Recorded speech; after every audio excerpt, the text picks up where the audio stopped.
நம்ம பிரதர் ஒருத்தர் ஓய்வு நாள் எதுக்காக இது பண்ணுறோன்னு செய்கிறோம், சர்ச்சில் அதை செய்கிறோம் அப்படின்ற மாதிரி கேட்டார். அது நானும் கூட ஆண்டவர்கிட்ட கேட்டிருக்கேன். என்ன கேட்டிருக்கேன்னா, அதாவது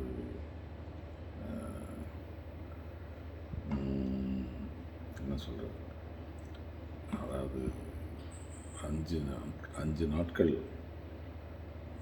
எல்லாத்தையும் உருவாக்குனீங்க. உலகத்தில் இருக்க, பிரபஞ்சத்தில் இருக்கக்கூடிய எல்லா பொருட்களும் 5 நாட்களில் உருவாக்கப்பட்டன. 6ஆம் நாளில் மனுஷனை மட்டும்தான் உருவாக்குனார் ஆண்டவர், வேறு எதையும் உருவாக்கலை. 7ஆம் நாள் ரெஸ்ட் எடுக்கிற மாதிரி ஆயிடுச்சு. அதுதான் நான் ஆண்டவர்கிட்ட ஒரு விளக்கமாக கேட்டேன். என்ன ஆண்டவரே, 5 நாள் நீங்கள் எல்லாத்தையும் உருவாக்கும் போதெல்லாம் டயர்டாகலை, 6ஆவது நாள் மனுஷனை உருவாக்கும்போது நீங்கள் ரொம்ப டயர்டாகி ஒரு நாள் ரெஸ்ட் எடுத்துக்கிற மாதிரி இருந்திருக்கே, ஏன் அப்படின்னு கேட்டப்ப ஆவியானவருடைய விளக்கம் எப்படி இருந்துச்சுன்னா, அவர் என்ன சொல்கிறாருன்னா, இப்போ யாருக்காவது குழந்தை பிறந்துச்சுனாங்களேன், அடுத்த நாள் கண்டிப்பாக அவங்க வேலைக்கு போக மாட்டாங்க, அந்த குழந்தைய பார்த்துட்டே உட்காந்துருப்பாங்க. அதை போல தான் பிதாவாக்கி ஆண்டவர் தன்னோட முதல் குமாரன் ஆதாமை பார்த்துட்டு ரொம்ப அஃபெக்ஷன் ஆகி, அவர் கிட்டத்தட்ட ஒரு நம்ம கணக்கில் பார்த்தா 1000 வருஷம், அவர் கணக்கில் ஒரு நாள், அந்த மாதிரி அவர் வேறு எந்த வேலையும் பார்க்காம தன்னோட பையனோடையே இருக்கிறத அவர் ரொம்ப விரும்பினார். கோடிக்கணக்கான தூதர்களை உருவாக்கினார். அதிலெல்லாம் ஆண்டவருக்கு விருப்பம் இல்லை. கோடிக்கணக்கான பொருட்களை, பறவை இனங்களை, உயிரினங்களை எல்லாத்தையும் உருவாக்கும் போதெல்லாம் கடவுளுக்கு அதில் அதிகமாக முழு திருப்தி ஏற்படாது. ஆனால் முதலாக மனிதனை தன்னுடைய சாயலில் உருவாக்கும்போது அவர் அதில் ஒரு முழு திருப்தியை கண்டார். அவன் ஆதாமில் தன்னை பார்த்தார். தன்னுடைய ஒரு, அதாவது அவர் ஒரு கண்ணாடியில் எப்படி நான் முகம் பார்க்குறோமோ அதுபோல் ஆதாமை வச்சு ஆண்டவர் தன்னோட ரேஞ்ச் என்னங்கிறத பார்த்தார்.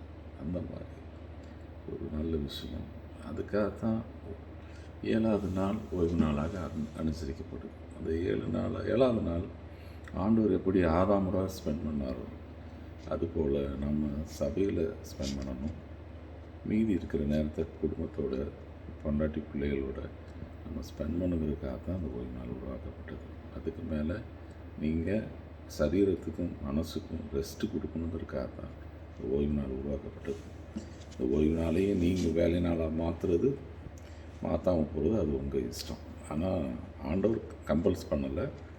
நீங்கள் அதாவது வேலை பார்க்காம இருந்து வீட்டில் ஹஸ்பண்ட் பிள்ளைங்க எல்லாமே சேர்ந்து ஒன்றா இருக்கும்போது ஒரு குட்டி பரலோகத்தை நீங்கள் உண்மையில் பார்க்கக்கூடிய உங்கள் அனுபவம் கிடைக்கும்.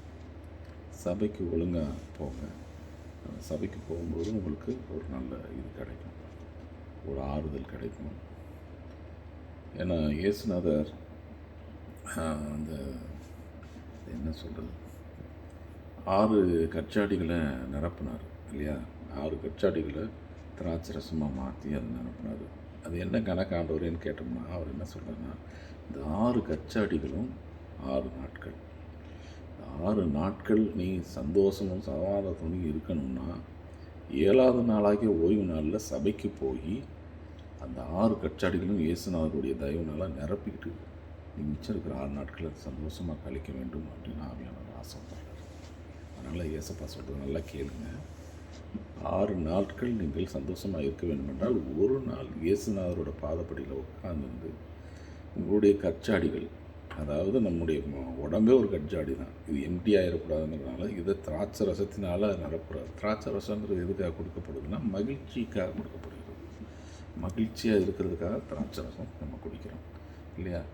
அதனால் மன மகிழ்ச்சியின் நாள் இது. அதனால் அந்த நாளில் நம்முடைய இந்த திராட்சை ரசம் மாதிரி நம்முடைய ஆவியில் ஆண்டவர் பரிசுத்த ஆவியினுடைய அன்பு, ஆதரவு எல்லாமே நம்மளுக்கு கிடைக்கும். அதன் மூலமாக நம்ம என்ன பண்ணுறோம், நல்ல லெவலுக்கு போக முடியும். மிச்சம் இருக்கிற 6 நாளை நிம்மதியாக நம்ம கழிக்க முடியும். அதனால் தயவுசெய்து சபைக்கு போகிறத விட்டுறாதீங்க. ஆமாம்.